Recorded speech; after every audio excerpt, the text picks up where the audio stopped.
Bulldozer Raj വേണ്ടെന്ന നിർണായക വിധിയുമായി supreme കോടതി. ഒരു വ്യക്തി കുറ്റാരോപിതനായതിൻ്റെ പേരിൽ അദ്ദേഹത്തിൻ്റെ വീട് പൊളിക്കുന്ന നടപടി ഭരണഘടനാ വിരുദ്ധമെന്ന് സുപ്രീം കോടതി വിധി വന്നിരിക്കുന്നു. കേസുകളിൽ ശിക്ഷിക്കപ്പെട്ടാൽ പോലും വീടുകൾ പൊളിക്കരുതെന്നും സുപ്രീം കോടതി അർത്ഥശങ്കയ്ക്കിടയില്ലാത്ത വിധം വ്യക്തമാക്കുന്ന കോടതി വിധി വന്നിരിക്കുന്നു. ഏറ്റവും പ്രധാനപ്പെട്ട ഒരു വിധിയാണ് സുപ്രീം കോടതിയിൽ നിന്നുണ്ടായിരിക്കുന്നത്. ബൽറാം നെടുങ്കാടി ഡൽഹിയിൽ നിന്നും കൂടുതൽ വിശദാംശങ്ങൾ നൽകും. ബൽറാം, ഒരുപക്ഷെ ഈ ഒരു കുറ്റാരോപിതൻ്റെ വീട് പൊളിച്ചു കളയുന്ന കടുത്ത നടപടി ഈ ഭരണ സംവിധാനങ്ങൾ പിന്തുടരുന്ന വേളയിലാണ് സുപ്രീം കോടതിയുടെ അതിപ്രധാനമായ വിധി വന്നിരിക്കുന്നത്. ഒരു പൗരൻ്റെ മൗലികാവകാശം ധ്വംസിച്ച് വീടുകൾ പൊളിച്ചു കളയുന്ന കലാപരിപാടി അവസാനിപ്പിക്കാൻ സുപ്രീം കോടതി ആവശ്യപ്പെട്ടിരിക്കുന്നു.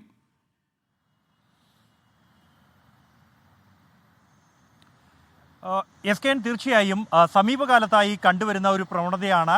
ഏതെങ്കിലും കേസിൽ ശിക്ഷിക്കപ്പെട്ടാൽ അല്ലെങ്കിൽ പ്രതിയായി അറസ്റ്റ് ചെയ്തതിൻ്റെ തൊട്ടു പിന്നാലെ തന്നെ ഈ പ്രതിയുടെ അല്ലെങ്കിൽ ആരോപണ വിധേയൻ്റെ വീടുകൾ പൊളിച്ചു മാറ്റുന്ന സംഭവങ്ങൾ അടുത്തിടെ തുടർച്ചയായി റിപ്പോർട്ട് ചെയ്യപ്പെട്ടിരുന്നു. ഇത്തരത്തിലുള്ള ആളുകളിൽ നിന്നും ലഭിച്ച ഹർജികൾ പരിഗണിച്ചുകൊണ്ടാണ് സുപ്രീം കോടതി നിർണായകമായ ഉത്തരവ് പുറത്തിറക്കിയിരിക്കുന്നത്. Justice B R. Gavai, K V. Viswanathan എന്നിവരടങ്ങുന്ന ബെഞ്ചിൻ്റേതാണ് ഉത്തരവ്. വീട് നഷ്ടപ്പെടാതിരിക്കുക എന്നുള്ളത് എല്ലാവരുടെയും സ്വപ്നമാണ്. കുറ്റാരോപിതരുടെ കേസ് അവർ ശിക്ഷിക്കപ്പെടുമോ, പ്രതികളാണോ എന്ന് മുൻകൂട്ടി വിലയിരുത്താൻ കഴിയില്ല. അതുകൊണ്ട് തന്നെ സംസ്ഥാന സർക്കാരുകളുടേതായാലോ അല്ലെങ്കിൽ ഭരണകൂടത്തിൻ്റെ അധികാര ദുർവിനിയോഗം അത് അംഗീകരിക്കാൻ കഴിയില്ല എന്ന സുപ്രധാനമായ വിധിയാണ് സുപ്രീം കോടതിയിൽ നിന്നും ഉണ്ടായിരിക്കുന്നത്.